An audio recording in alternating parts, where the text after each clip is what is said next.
હવે કિંમતી બની જતા રાજકોટની ચાંદી બજારની ચમક છીનવાઈ છે। 50થી વધુ કારખાનાને લાગ્યા તાળા।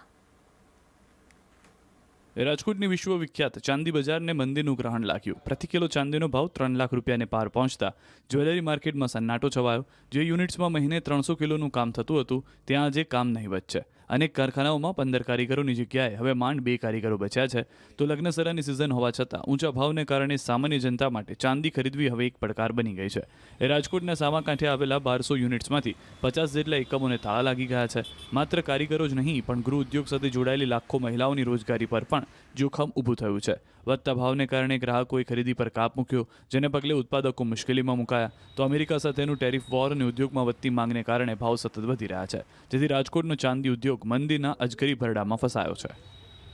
16-17 હજાર રૂપિયાનું કામ કરતા અટાણે એ પણ નથી હાવ ને પગાર ઉપર જે તો અડધો પગાર પણ અટાણે અડધો પગાર ઉપર છીએ અટાણે। બાકી બધા જે 15-20 જણા બે હતા એ લોકોને પણ રજા આપેલી છે કે અહીંયા કામ મેં આવતા એ પ્રમાણે।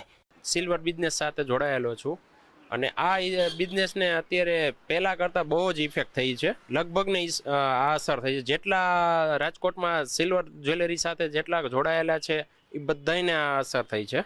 પહેલાં અમને સમજો ને કે બહુ વધારે કામ મળતું હતું, પણ અત્યારે તો સમજી લો 0% જ કામ છે। કારણ કે અત્યારે અમારી પાસે જેટલો સ્ટાફ છે 15 જણાનો જે સ્ટાફ હતો એ અત્યારે અમારે ઘટાડવો પડ્યો છે, કારણ કે કોઈ જાતનું વર્ક જ નથી અમારી પાસે। અમેરિકાની સરકાર દ્વારા જે યુરોપિયન કન્ટ્રી ઉપર 10% ટેરિફ નાખવાની વાત કરી, તેમના હિસાબે પણ 2 દિવસે સોના ચાંદીમાં ઉછાળો જોઈ રહ્યા છીએ।